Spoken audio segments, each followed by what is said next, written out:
Hello, അസ്സലാമു അലൈക്കും. സുഖമല്ല എല്ലാവർക്കും? ഇതിപ്പോൾ രാത്രി 11 മണിക്ക് പുറത്തുനിന്ന് ചോറ് വാങ്ങി വരുന്നതാണ് വീഡിയോ. അതിങ്ങനെ ഫസ്റ്റ് ഞാൻ കാണിച്ചതേ ഉള്ളൂ.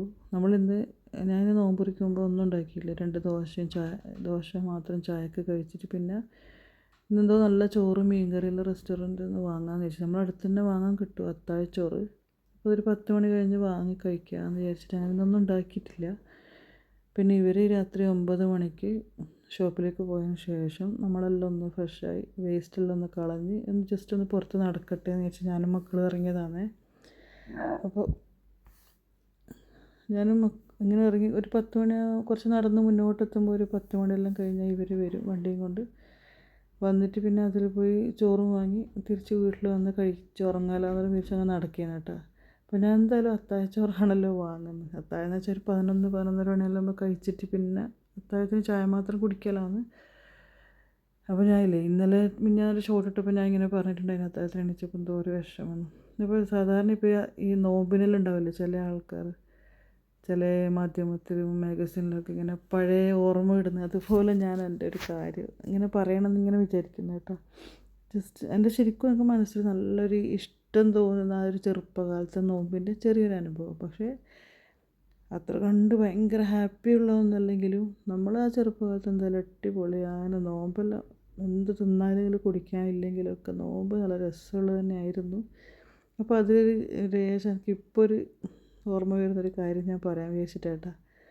ഒന്നുമല്ല, നമ്മൾ 7 മക്കളാണ് കേട്ടോ. അതിലേറ്റവും ചെറിയ ആൾ അന്നേരം നോമ്പെടുത്ത ആ ഒരു സമയമാണോ അല്ലെങ്കിൽ ഓരോ വയസ്സിന് വ്യത്യാസമേ നമ്മളുള്ളൂ. വളർന്നു വരുന്നോറും എല്ലാവരും ഒന്നിച്ചങ്ങനെ നോമ്പെടുത്തിട്ടുണ്ടായിന്.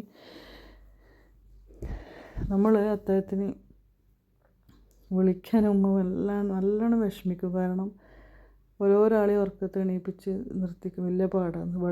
വെള്ളം തിളച്ചിട്ടും എന്താ പറയുക ഒച്ച ഇട്ടിട്ടും അങ്ങനെ ഇങ്ങനെ എണീപ്പിക്കണം. അതൊന്ന്.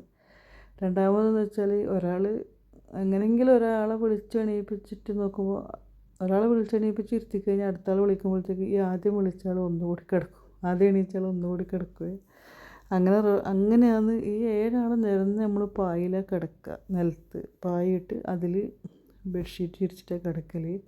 അതിന് പ്രത്യേകിച്ച് കാരണം എന്ന് വെച്ചാൽ നമ്മളെല്ലാവരും ഉറക്കൽ മൂത്രമൊഴിക്കും. അപ്പോൾ എല്ലാ ദിവസവും മൂത്രമൊഴിക്കും. എങ്ങനെ എടുത്ത് മൂത്രമൊഴിപ്പിച്ചിട്ട് നമ്മൾ ഒഴിക്കും. അതുകൊണ്ട് ഉമ്മ ശരിക്കും നമ്മളെ കൊണ്ട് ചെറുപ്പത്തിൽ ശരിക്കും കഷ്ടപ്പെട്ട ഉമ്മയാണ് കേട്ടോ. അപ്പോൾ നമ്മളെല്ലാവരും മൂത്രമൊഴിക്കുന്നതുകൊണ്ട് തന്നെ ഈ എല്ലാവരെയും വിളിച്ചെണീപ്പിച്ച് ഇതെല്ലാം ഒന്ന് കിണറ്റിക്കരി കൊണ്ടിട്ട്, കിണറെന്ന് വെച്ചാൽ വീടിന് മുട്ടിയിട്ട് തന്നെയാണ് കേട്ടോ. ബാത്റൂം കിണറും എല്ലാം ഒന്നിച്ചുള്ളതാണ്. നമ്മളെല്ലാവരും പോയി ഇതെല്ലാം എടുത്ത് അവിടെ കൊണ്ടിട്ട് ശരിക്കും നിരന്ന് ഒന്ന് ബ്രഷ് ചെയ്ത് അത് കഴിഞ്ഞ് മേലെല്ലാം ഒന്ന് കഴുകി. അപ്പോൾ ചിന്തിച്ചിരിക്കട്ടെ ബാങ്കിന് എത്ര മണിക്കൂർ മുമ്പ് എണീക്കണം. ഈ ഉമ്മ അപ്പോൾ അതിനേക്കാൾ എത്ര മുമ്പ് എണീക്കണം. അങ്ങനെ നമ്മളെല്ലാവരും വിളിച്ചെണീപ്പിച്ച് ഫ്രഷായി വന്നാൽ പിന്നെ നീളത്തിലുള്ളൊരു അടുക്കളയാണ്. ആ അടുക്കളയിൽ നീളത്തിൽ തന്നെ ഒരു 5-6 പലയിട്ടിട്ട് ഇങ്ങനെ ഇരിക്കല കുത്തിയിരിക്കും. ഒരാൾ തലമാനുന്നുണ്ടാവും, ചില ആൾ പെറ്റിക്കോട്ട് മാത്രം ഇട്ടിട്ടുണ്ടാവും, ചില ആൾ കഷ്ണം പാവാട മാത്രം ഇട്ടിട്ടുണ്ടാവും, ട്രൗസർ ഇട്ടിട്ടുണ്ടാവും. അങ്ങനെ പല കോലത്തിലുണ്ടാവും നീളത്തിലിരിക്കുന്നു പലയിട്ടിട്ട്. ഉമ്മ ചോറും ചൂടാക്കി കറിയെല്ലാം ചൂടാക്കി. കറിയെല്ലാം അല്ലേ, ഒറ്റൊരു കറി, ചോറ്, ഒരു പപ്പടം.